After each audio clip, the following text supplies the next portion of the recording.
Welcome to our YouTube channel. This is Ernest coming to you from MATLAB Tutorials in Toronto, Canada. Although seemingly impossible, like many other contributors on YouTube, our mission is to transform some of that destructive hate energy into constructive love energy for a subject that is so deserving. Mathematics is part of all that surrounds us. Just pause for a moment and take a good look. As your screen suggests, like it or not, math really did take us from the Stone Age to the Space Age. The sermon is over, and now let's get down to some serious math. Video 4 of the series on linear relations, and we will be discussing the solution set for the intersection of two lines in the Cartesian plane.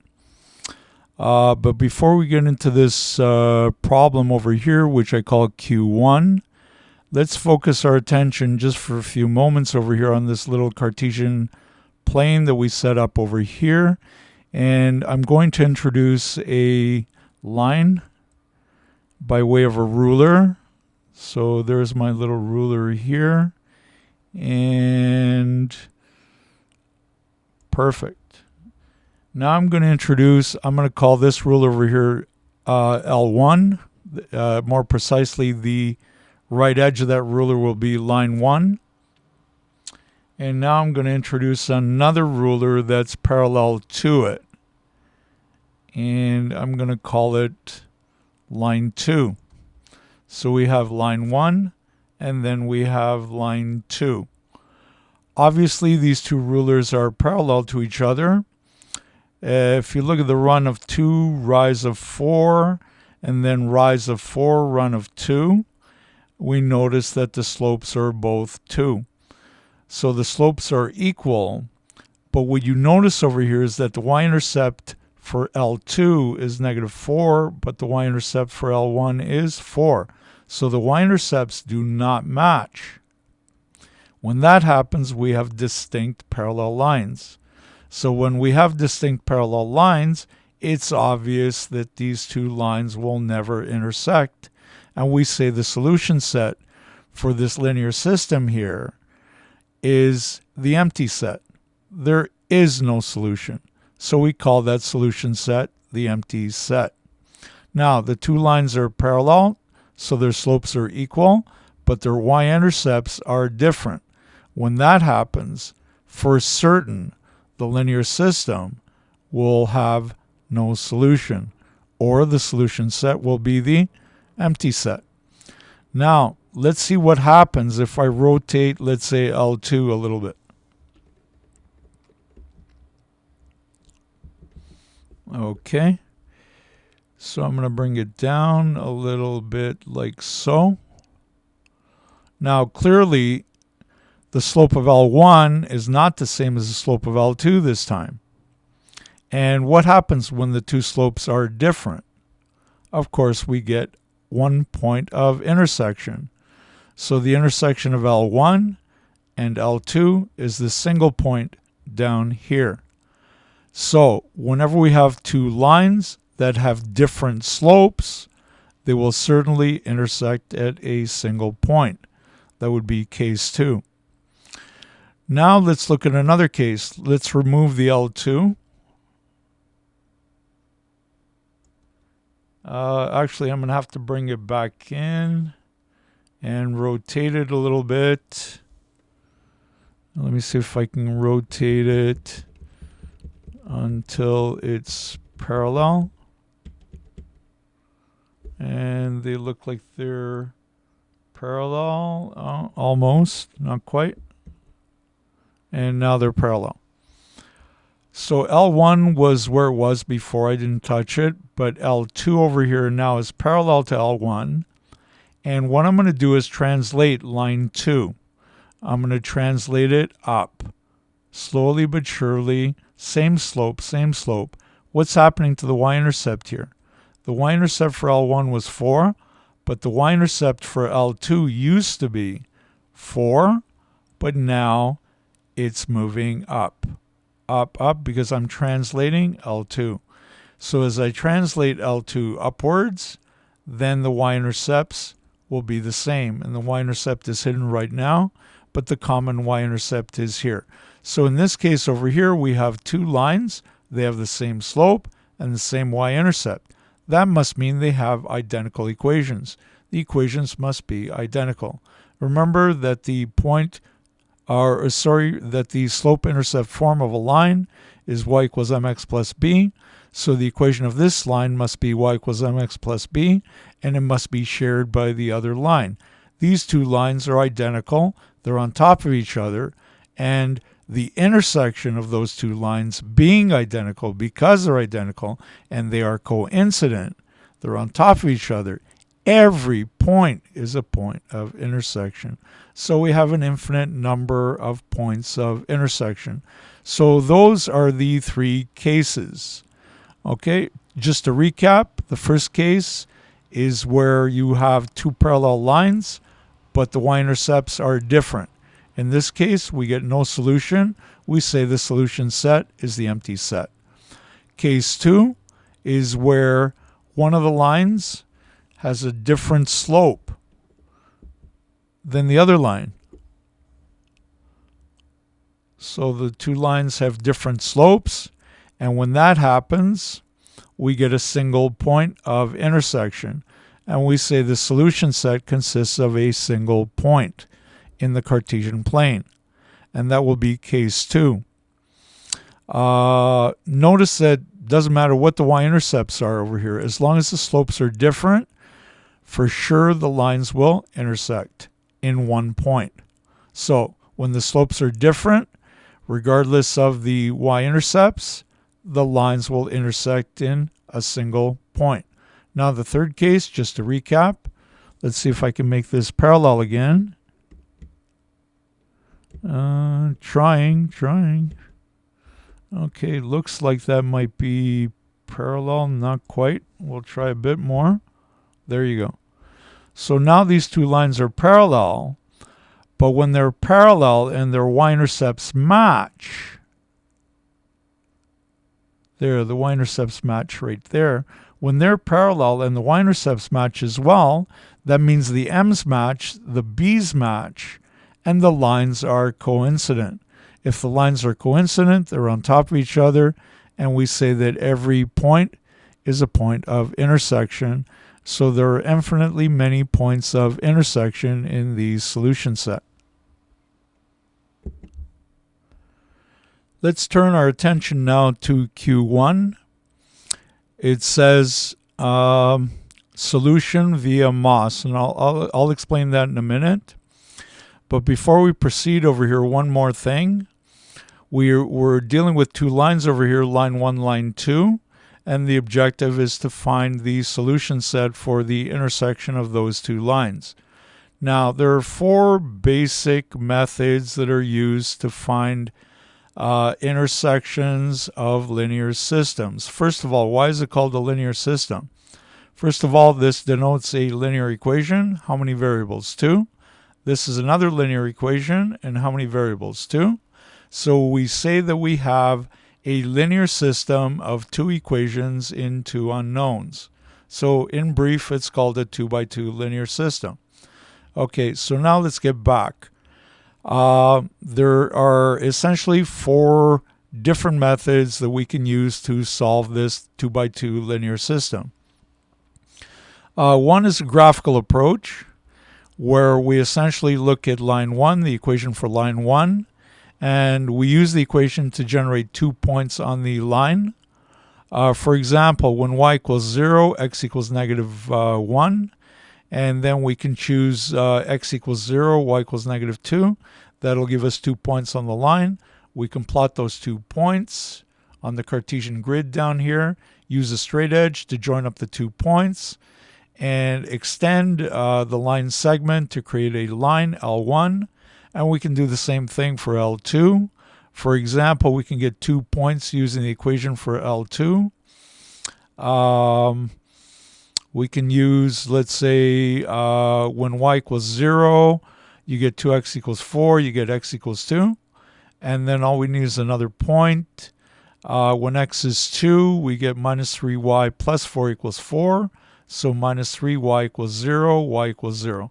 So now we have 2 nice points grid points on L2. We can plot those 2 points somewhere in the Cartesian plane, wherever they happen to fall, and we can take a straight edge, join up the 2 points, construct a line segment, and then extend the line segment to form the line. So now we have 2 lines in the Cartesian plane, and we can visually look for the point of intersection of those 2 lines.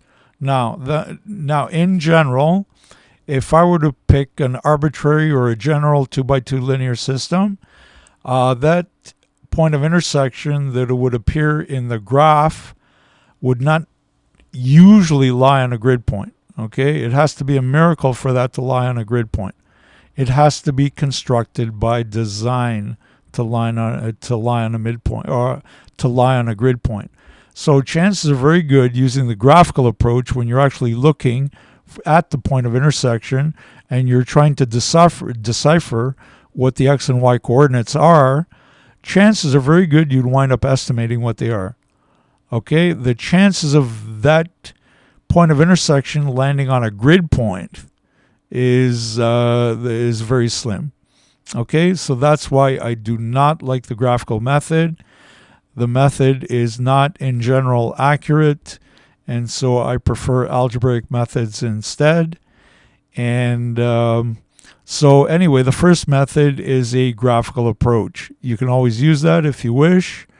I don't recommend it because we have much better and dead-on accurate algebraic methods, and there's no real reason to use a graphical method if we have an exact method at our disposal. But if you prefer, you can go ahead and use a graphical approach and waste a lot of time. It's completely up to you, and you know, what can I say? Anyway, so that's the first approach, is a graphical approach. That, in my books, is the least preferred. The next approach would be a method of substitution. I call it MOS for short, method of substitution. Now, method of substitution is fine, except that it has a tendency of introducing a lot of fractions. And that's why for linear systems, I don't generally prefer the method of substitution as an algebraic method for linear systems. But it's a great method of substitution for nonlinear systems. In other words, if I were to consider a line and a parabola, for example, a line or a cubic polynomial, for example, then we could not use any other method but the method of substitution to solve that nonlinear system. Okay? So even if you have a line together with a non-line, in other words, when you have a line together with a non-linear curve, the system is called a non-linear system. In order for you to have a linear system on your hands, both have to be represented by lines. Okay, they both have to correspond to lines. If you have a line here and a curve here, the system is nonlinear. So MOS is great for nonlinear systems, not the greatest for linear systems. The best method, or it's tied with another method. Anyway, the third method is the method of elimination that we're going to be looking at in the next video, not this one here. And the method of elimination is my preferred method for high school because it has a tendency of being short, like very efficient. It tends to eliminate fractions, and it's just a great method to use. You'll see how it works in another video. And then the fourth method is a matrix method where we use a process called Gaussian elimination or row reduction in order to find the point of intersection of a linear system. But again, the method of substitution can be used for linear systems and nonlinear systems, whereas the method of elimination and the matrix method that I referred to is only good for linear systems. Okay, they're of no value at all for nonlinear systems. So the first algebraic method that we will look at is the method of substitution for Q1. Essentially what I do is set up a 2-column T-chart, and I put line 1, line 2, and I put down the equation for line 1, whatever form it happens to take, and the equation for line 2, whatever form it happens to take. The next thing I do is I look at the coefficients. That's provided x and y are on the same side of the equal sign. I notice the coefficients over here have the same sign. And I notice the coefficients over here. Notice that x and y are both on the same side of the equal sign. I look at the coefficients and they have opposite signs. When you have same signs on one side, opposite signs on the other side, for certain they will intersect. You will never get parallel lines when that happens. And you will never get lines that are coincident when that happens. They will intersect at a single point. Okay? So, as it says up here, the first thing I do is look for a plus minus x or y term. A plus minus x or y term. Sometimes they exist and sometimes they don't exist. If they don't exist, we're bound to start off with fractions. If they do exist, this is one way to alleviate fractions. So anyway, I look for the plus minus x comma y term. I see a 2 here, no good. Over here I see a plus 1 in front of the y. That's a good guy. I look at the other guy, negative 3 in front of the y is no good, and 2 in front of the x is no good. So I prefer starting off with the y over here. And the objective is to solve for y. To solve for y, we move the 2x over to the right-hand side. When we do that, we get y equals minus 2x minus 2, and it's time to substitute. We bring that over to the right-hand side. Wherever we see y over here, we'll replace it by minus 2x minus 2. You must use brackets when you make the replacement in the method of substitution. Failure to use brackets usually turns out to be failure in the point of intersection at the end. Okay, so please use brackets whenever you're making a substitution. Okay, so word of caution, please beware. At this point, we have to distribute the negative 3 inside the bracket. So we recognize this as a bullet and 2 targets. So we fire the bullet at both targets and we get 6x plus 6 and then plus 2x equals 4. And at this stage, we can use backward bin gathering in order to collect like terms. So we open up an x bin on the left. We pick up a 6 here and 2 there, drop it inside the bin, close it up. Then we have the equal sign. We open up a constant bin on the right-hand side. The 6 becomes minus 6 and the 4 becomes 4. Okay, no change in the 4 because it's already on the right-hand side. Now we simplify each bin. We have 6 plus 2 is 8. Minus 6 plus 4 is negative 2. At the end, we divide by 8 both sides. We get x equals minus 2 over 8, which reduces to minus 1/4. And we conclude that x equals minus 1/4. Now we transfer the goods over to the left-hand side, and we start off where we left off. Over here, we're going to replace the x by negative 1/4. Again, use brackets. Please, if you don't use brackets, this stuff is going to give you a lot of headaches. Okay, so please use brackets. Okay, so now we're going to distribute. We get minus 2 dot negative 1/4, which is 1/2, and 1/2 minus 2 is minus 3 over 2. So we conclude that y equals minus 3 over 2. And at the end, we summarize and say that the POI is minus 1/4, comma, minus 3 over 2. And in the next slide, we're going to graph the system. And this is a Maple generated graph, and I had to do all the labeling by hand. Unfortunately, labeling through Maple is very difficult, but it's in terms of processing mathematics, it's excellent. So anyway, the red line is line 1, the blue line is line 2.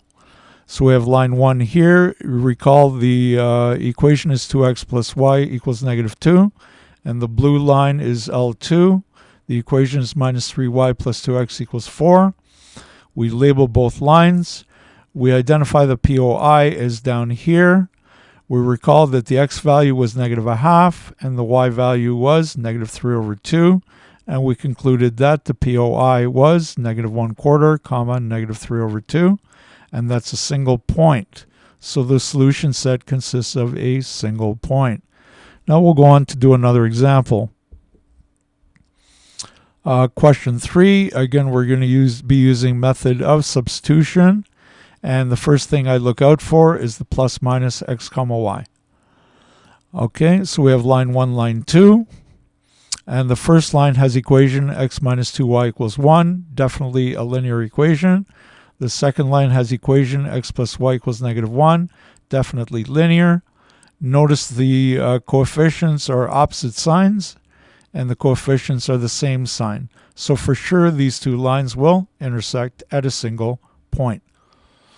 The next thing I do is look out for this plus minus x comma y. Over here, the coefficients are 1 and negative 2. That means that the x guy over here is a good guy.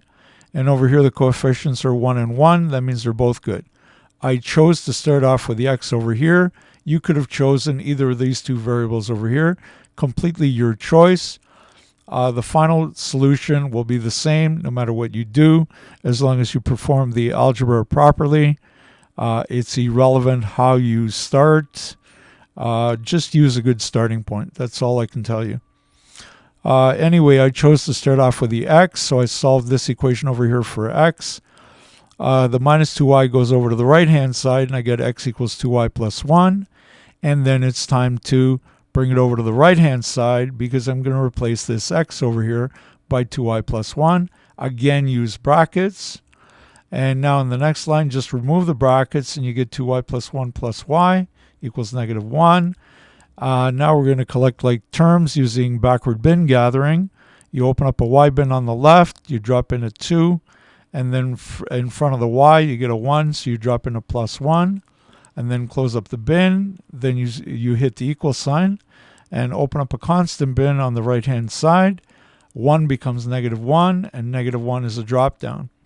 Then we simplify inside each bin. 2 plus 1 is 3. Negative 1 minus 1 is negative 2. And at the end, we divide both sides by 3. When we do that, we get y equals minus 2 over 3, which can be written as minus 2/3. And we conclude that y equals minus 2/3. Transfer the goods over to the left-hand side. And then we're going to replace that y by minus 2/3 in the next line. And so we get x equals, to open bracket, again the brackets, please, the brackets, brackets, brackets. Then you get 2 open bracket minus 2/3 plus 1. 2 dot minus 2/3 is minus 4/3, and minus 4/3 plus 1 is certainly minus 1/3. And then you conclude that x is equal to minus 1/3. And at the end, you summarize by saying that the POI of those two lines, the point of intersection of the two lines, is negative 1/3, comma, negative 2/3. And we're done. And so we're going to go over the next slide to have a look at the graph. And again, we have a maple generated graph. The red line is line 1. The blue line is line 2. So line 1 over here has equation x minus 2y equals 1. Line 2 has equation x plus y equals negative 1. You recall I said that the coefficients over here have opposite signs. Over here they have the same sign. Over here they have opposite signs. Same and opposite means that one is a forward slash and one is a backslash, and therefore they will certainly intersect in one point, as the diagram shows. You'll recall that the POI, the x value was minus 1/3, the y value was minus 2/3, and there's the POI there. We have a single point of intersection with coordinates minus 2/3 or minus 1/3, comma, minus 2/3, and we're good to go with that. So the solution set consists of a single point. Let's go on to the next slide. And I think this will be the final example for this video. And this is Q7. Again, we have a MOS problem, method of substitution problem. and we're going to be looking out for the plus minus x comma y. To start off, again, if you can find the plus minus x comma y, that's great. If you can't, you can't. What are you going to do? Okay, that won't always be the case, and that's essentially the drawback to the method of substitution, is that you won't always be able to locate the plus minus x or y term. Let's have a look over here. We get 2x minus 3y equals negative 1 for L1. We get x minus 2y equals 1 for L2. The first thing I notice over here is that these are opposites and these are opposites. That means that there may or may not be a point of intersection, but they're both either forward slashes or both backslashes. Whereas when they're opposites, see, there are opposite signs here, opposite signs there. So when they're both opposites, then we're going to either have a forward slash or a backslash. We're going to have either 2 forward slashes or 2 backslashes, okay? So that's what we have over here. They're opposite signs, opposite signs. So we're either going to have 2 forward slashes or 2 backslashes. And over here, I see 2 is no good, negative 3 is no good, 1 is good, negative 2 is no good. So I'm going to be starting off with the x. Over here, I'm going to be solving for x. Minus 2y gets moved over. You get x equals 2y plus 1. Time to transfer the goods over to the left-hand side. So you're going to replace the x over here by 2y plus 1, and that's what I did in the next line. Brackets, please, brackets. When you do the substitution, use brackets. Now we have a bullet and target, target. So we have a bullet and 2 targets. We're going to expand. We get a 2.2y is 4y, 2.1 is 2. And now it's time to collect like terms. We're going to use backward bin gathering to do that. We open up a y bin, drop in a 4, and drop in negative 3. And then you hit the equal sign, open up a constant bin. 2 becomes negative 2, and negative 1 becomes negative 1, all because it's just a drop down. Then we simplify inside each bin. 4 minus 3 is 1. Negative 2 minus 1 is minus 3. At the end you divide, but this time you're dividing by 1. So the final result is y equals negative 3. And we conclude that the POI has coordinates negative 5, negative 3. And we're done except for the graph. And I present the graph for illustration. The maple graph is right here in front of us. And again, the red line is L1. The blue line is L2. And L1 is up here, 2x minus 3y equals negative 1. And L2 is over here, x minus 2y equals 1. Remember, the signs of the coefficients are different. The signs are different. I told you when they're different, then you either have 2 forward slashes or 2 backslashes.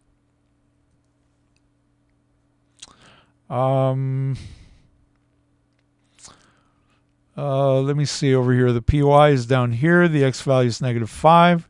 The y value is negative 3. We conclude that the POI has coordinates minus 5, negative 3. And we're done. Again, the solution set is a single point in this particular linear system. Okay, over and out. Thanks to all for viewing this video. Stay tuned for many more videos to come. If you liked the video, please give us a like, submit comments, and subscribe to our channel. If not, please tell us how to improve it.